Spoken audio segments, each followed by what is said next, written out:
Good morning বন্ধুরা, তোমরা সব কেমন আছো?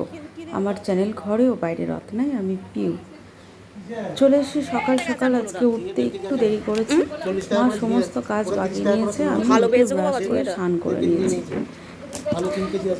আজকে তাড়াতাড়ি করে কাজ বাগানো গোছানো চলছে, যেহেতু মা অনেক তাড়াতাড়ি উঠে সমস্ত কাজ বাগিয়েছে। আমাকে মা শুধু বলেছে তুই বিছানাগুলো বাগিয়ে দিস। মা ঘর ঝাঁট দেওয়া মোছা, কেননা আজকে মামা বাড়ি থেকে দাদু দিদা মামা মাইমা সবাই তার জন্য তাড়াতাড়ি করে শাক বেছে ধুয়ে দিয়েছি। তখন ফোনটা চার্জ ছিল না, ফোনটা চার্জে বসিয়েছিলাম। শাক বেছে ধোয়া হয়ে গেছে, বাবা সবজি বাজার করে নিয়ে এসেছে, সেগুলো আমি একটুখানি আচার এনেছি। এবার সবজিগুলো কাটতে হবে। আমি সকালেই স্নানটা করে নিয়েছি, যেহেতু অনেকটা বেলা হলে ট্যাঙ্কির জল গরম হয়ে যাচ্ছে, গায়ে ঢালতে পারছি না এত রোদ গরমে। তাও মাকে আজকে তাড়াতাড়ি সকাল সকাল জোগাড় করে দিতে হবে।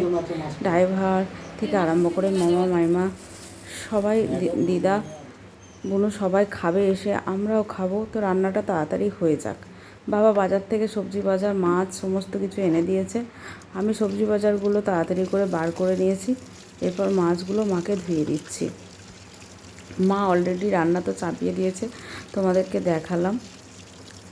সকাল করে না করলে প্রচণ্ড রোদ গরম কষ্ট হচ্ছে।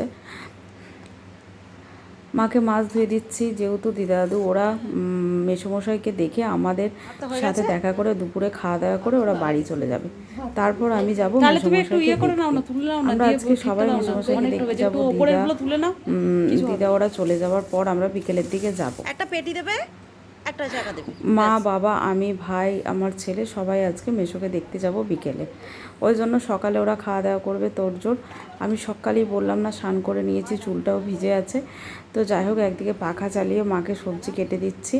সবজি কিছুটা, মাছগুলো ধুয়েছি। মাকে বললাম মা একে একে ভাত ডাল করো। এবার মুড়ি খাবার জোগাড় করছি, যেহেতু বাবা এসে গেছে, বাবা মুড়ি খাবে, আমরাও কেউ খাইনি। ওই জন্য বাবা বললো আমি তো ফোড়লে নিয়ে এসেছি, আর তুই শসা কোচা, শসা পেঁয়াজ কুচিয়েছি, একটুখানি মেখে মুড়ি খেয়ে নেবো সবাই মিলে তিনজনে, মা আমি বাবা। মুড়ি টুড়ি খাওয়া হয়ে গেলে মাকে আবার বাকি সবজি সমস্ত কেটে দেবো, তাহলে মা তাড়াতাড়ি করে রান্নাটা করে নিতে হবে। বাড়িতে মানুষজন এলে রান্না বান্না খাওয়া দাওয়া করলে তো তোড়জোড় তো করতেই হবে, আর মা একা হাতে কত করবে, তাই না? আমি ওই জন্য কী করছি, মাকে বললাম আমি স্নান করে সমস্ত কিছু তোমাকে করে দিচ্ছি, কাটাকুটি করে দেবো, আর বাকি বিছানাগুলো বেড কভারগুলো সব চেঞ্জ করে দেবো, পরিষ্কার করে দেবো, তুমি এই দিকটা করো। তো এখন খেতে বসে পড়েছি, মা আমি আর বাবা। বাবাও খেয়ে দিয়ে ব্যবসায় বেরিয়ে যাবে। বাবা শুধু সবজি বাজার মাছ বাজার দিতে এসেছে, ওই জন্য বাবা বললো খেয়ে নিতে। তো এখন চুলটা সকালের দিকে ভিজে আছে বলে খুলে রেখেছি,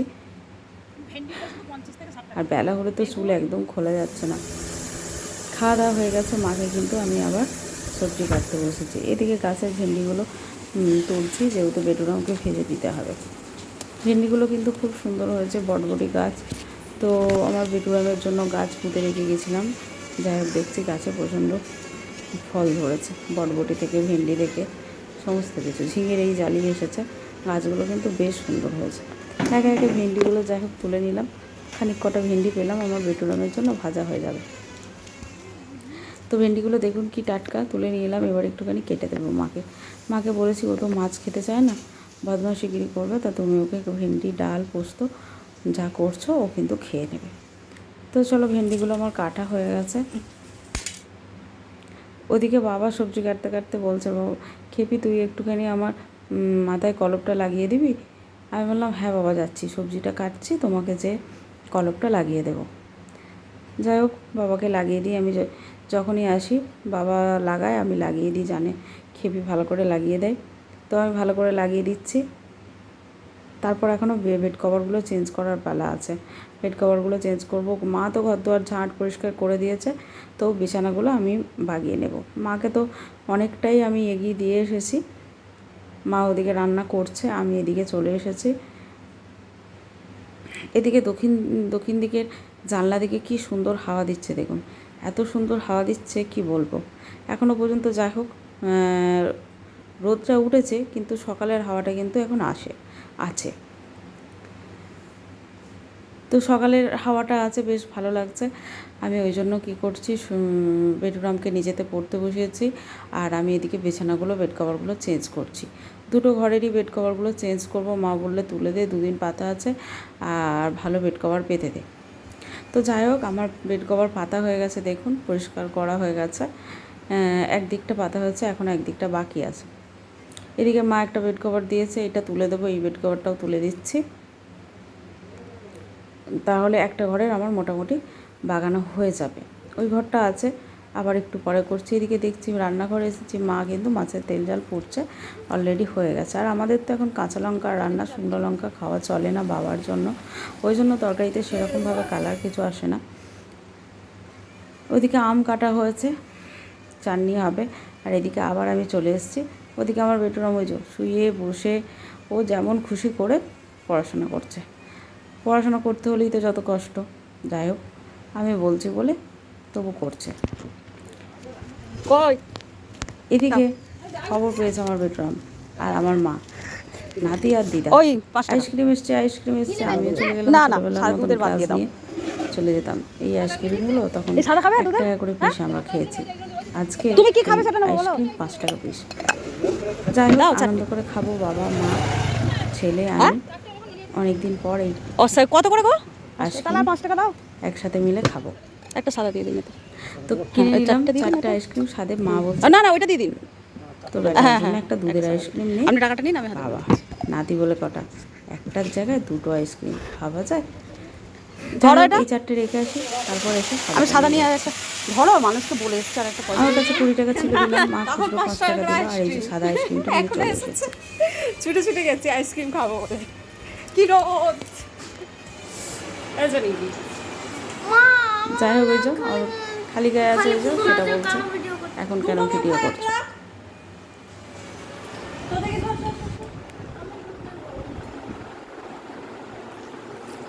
ও বলছে 5 পয়সায় খেয়েছে এটা।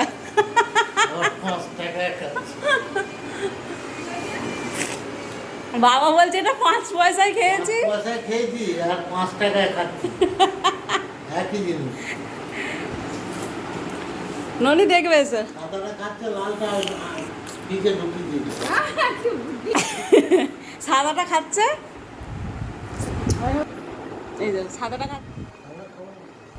আমার বাবা আমাকে আইসক্রিম খাইয়ে দিচ্ছে, ওদিকে সঙ্গে সঙ্গে আমার বেটাও। তো বাবা মিলেই বেটিকে খাইয়ে দিচ্ছে আইসক্রিম। যাই হোক, দুজনের হাতে আইসক্রিম খেয়ে নিলাম। সাদা আইসক্রিমটা ওর পছন্দ হয়নি, আমার বাবা খাচ্ছে। তো আমার বাবা বললো খেপি তুই একটু নে, বাবা খাইয়ে দিল। ওদিকে সঙ্গে সঙ্গে দেখছে আমার বাবা আমাকে দাদুন খাইয়ে দিচ্ছে আমার মাকে, তাহলে আমিও খাইয়ে দিই। সঙ্গে সঙ্গে আমার বেটুরাও আমাকে খাইয়ে দিল। যাই হোক, আইসক্রিম খাওয়া হয়ে গেল সবাই মিলে। এবার আমি এই ঘরটা বিছানা বাগাচ্ছি। অনেক দিনের খাটটা তো দেখি, বুঝতে পারছেন।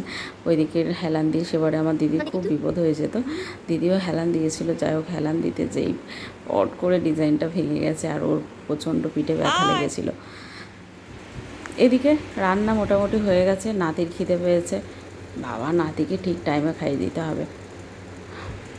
চট জলদি, দিদা দাদু ওদের এখন আসতে দেরি আছে, ওরা এখন মাসির বাড়িতে রয়েছে, তো ওখানেই মুড়ি টুড়ি খাবে। তো তারপর আমাদের বাড়িতে এসে ভাত খাবে। তো রান্না যখন হয়ে গেছে, আমার মা বললো বেটুরামকে খাইয়ে দে, আমি খাইয়ে দিলাম। এদিকে মাছের তেল ঝাল কমপ্লিট হয়ে গেছে, লাউ শাকের তরকারি হয়েছে বড়ি দিয়ে। মা বাড়িতে বড়ি দিয়েছিল নিজের হাতে, সেই বড়ি দিয়ে লাউ শাকের তরকারি করেছে, খুব সুন্দর করে মা শাকটা। ঝিঙে আলু পোস্ত করেছে, ভাজাভুজি করেছে, ভেন্ডি ভাজা, পটল ভাজা, ডাল করেছে, বিউলির ডাল করেছে, সমস্ত কিছু করেছে। আর শাকটা ভাজা, আমি যে শাকটা সজনে শাক তুলেছিলাম সেটা ভাজা হয়েছে। লাউ শাক তো পরে এনেছে। এদিকে মাইমা বসে আছে, রোদ গরমে কী কষ্ট, ওরা চলে এসেছে। দিদা বসে আছে, পাশে বাবা বসে আছে। ওদিকে মামা স্নান করতে গেছে, ওইদিকে ড্রাইভার মামা বসে আছে। এদিকে আমার মামার ছোটো মেয়ে বুনু বসে আছে। ওদিকে মাকে আমি সমস্ত কিছু রেডি করে দিয়েছি। মাকে বললাম তুমি বসে বসে বেড়ে দাও, আমি সব দিয়ে দিচ্ছি। যেহেতু মাও সকাল থেকে সমানে করছে, আমিও মায়ের সাথে সমানে লেগে আছি যতটা পারছি। তো এদিকে আবার মিষ্টি এনেছে আমার ভাই, মিষ্টিগুলো খুলছে। আর এদিকে মামা স্নান করে বসে পড়বো, সবাইকে খেতে দিয়েছি, ওরা খাচ্ছে। খাওয়া দাওয়া হয়ে গেছে, দিদা ওরা চলে যাবে, দেরি করবে না।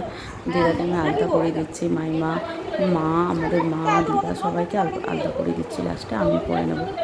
তো ওরা চলে যাওয়ার পর আমরা রেডি হয়ে আবার মেশোকে দেখতে যাব। তো ওরা এবার বেরিয়ে যাবে, আর বেশিক্ষণ থাকবে না। বলে বল আমাদের বাড়ি যাওয়ার জন্য বল। আর ওদিকে দাদুকে প্রণাম মামাও রেডি করেছিস? হয়ে গেছে, আর বেটারাও সবাইকে প্রণাম করে নিচ্ছে। তো আমার দিদা বলছে বেটাকে মারবি না, গায়ে হাত দিবি না। আমি ওই জন্য বললাম না, মারবো না, গুড় দিয়ে চাটবো। না গুড় দিয়ে চাটবো না, মারবো না, গুড় দিয়ে চাটবো, গুড় দিয়ে চাটবো। মা আদর করছে, বড় মাকে 100 টাকা হাতে দিল, দিয়ে বলছে জানো আমার মা আমাকে বাঁ হাতে করে মারে। আমার দিদা আমাকে সমানে বলছে কেন মারবি, বাঁ হাতে করে মারবি না। যাই হোক, দেখতেই পাচ্ছ আমার দিদার কতটা বয়স হয়েছে, আমার দাদু বিছানায় পড়ে আছে। তো দিদাকে আজকে আলতা পরিয়ে দিলাম, জুতোগুলো পরতে পারছে না, আমি ভালো করে ধরলাম, দিদা পরে নিয়েছে। তো দিদাকে ধরে ধরে গাড়িতে চাপিয়ে দেবো। এইদিকে দাঁড়া দাঁড়া, হ্যাঁ তো খানিকক্ষণ ছিল, এবার অনেক রাস্তা যেতে হবে, ওই জন্য আর একদম দেরি করলো না। দিয়ে দিদা ওরা বললো তোরাও তো যাবি, তোরা একটু রেস্ট নিয়ে দিয়ে তারপর রেডি হয়ে যেয়ে দেখে আসবি মেশোকে।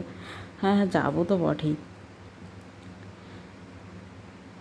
এদিকে রেডি হয়ে গেছে, মা কাঁদছে, মায়ের মনটা খারাপ, দিদারও মন খারাপ, কাঁদছে।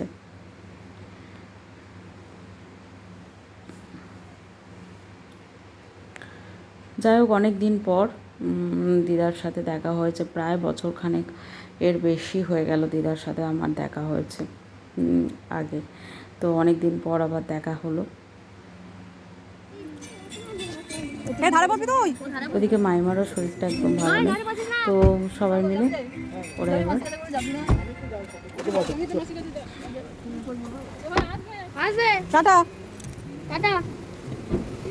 আসতে গেল। মায়েরও মনটা খারাপ, দিদা ওরা বাড়ি চলে গেল, মায়ের মনটা খারাপ। এরপর আমি রেডি হয়ে ভাইকে ফল আনতে দিয়েছি, এবার আমরা রেডি হয়ে বেরিয়ে যাব মেসোমশাইকে দেখতে। মা ওরা তো চলে গেছে অনেকটা আগেই, তো আমি রেডি হতে অনেকটা দেরি হবে। তো এগুলো নিয়ে এবার আমি মোটামুটি স্নান টান করে রেডি হয়ে গেছি। জল ডিস্টার্ব হচ্ছে, গরমে খুব কষ্ট হচ্ছে, ওই জন্য ঠান্ডা জল পাইল করে ফ্রিজ থেকে খেয়ে যাচ্ছে। কিন্তু আমি রেডি হয়েছি ভালোভাবেই, কিন্তু আমার কপালে আজকে এরকম দুর্ঘটনা ছিল সেটা আমি নিজেও ভাবিনি। তো যাই হোক, এত বড় অ্যাক্সিডেন্ট আমার সাথে আজকে ঘটে যাবে আমি নিজেও এটা কখনো কল্পনা করতে পারিনি। যাই হোক, জাস্ট আজকে আমি মৃত্যুর মুখ থেকে ঘুরে এসেছি। যাওয়ার সময় তখন তো দিনের বেলা, বিকেলবেলা, ভালোভাবে গেছি, রাস্তা ফাঁকা, কোনো রকম কোনো কিছু অসুবিধা হয়নি। মিষ্টি একটু আনা করো না, যাচ্ছি, যাবো, খানিকক্ষণ থাকবো, মেসোমশাইকে দেখবো, মেসোমশাই ব্রেনের অপারেশন হচ্ছে দেখবো, চলে আসবো এইটুকুই। আমার সাথে আমি ভাবিনি, ভয়ঙ্কর দুর্ঘটনা, জাস্ট মানে কল্পনা করা যায় না। আমার ভাই সঙ্গেই এনে উঠছে এরকম ব্যাপার, কষ্ট হচ্ছে, আজকে কত বড় সর্বনাশ হচ্ছে। যাই হোক, কী অবস্থা দেখো বাড়িতে, আমার ছেলে ঠোঁট একদম ফুলে গেছে, ওর সামনে লেগেছে। যাই হোক, ছেলে সামনে বসেছিল বলে তাই, পেছনে বসলে যে কী ভয়ঙ্কর দুর্ঘটনা হতো আমি নিজেও বুঝতে পারছি, মানে ভাবলেই আমার কষ্ট হচ্ছে ভেতরটা। ভাই ডাক্তার ডাকতে চলে গেছে, এদিকে কী অবস্থা চলছে, মা তো চতুর্দিকে বরফ দিচ্ছে, খুবই খারাপ কষ্ট হয়েছে, সারা শরীর ব্যথা, তীব্র ব্যথা আর যন্ত্রণা। তো যাই হোক, সকাল থেকে যা কিছু হলো সব কিছু তোমাদের সাথে শেয়ার করলাম। কীরকম লাগলো অবশ্যই তোমরা কমেন্টে জানিও, ভালো লাগলে লাইক কমেন্ট শেয়ার করো। আজকের জন্য এখানেই টাটা, গুড নাইট। আর কিছু তোমাদের সাথে শেয়ার করতে পারছি না, সকাল থেকে ভালোভাবে ভিডিওটা সুন্দরভাবে শুরু করলাম, কিন্তু ভালোভাবে শেষ করতে পারলাম না। হাসি মুখে যেমন ভিডিওটা শুরু করেছিলাম, হাসি মুখে শেষ করতে পারলাম না, খুবই কষ্ট হচ্ছে।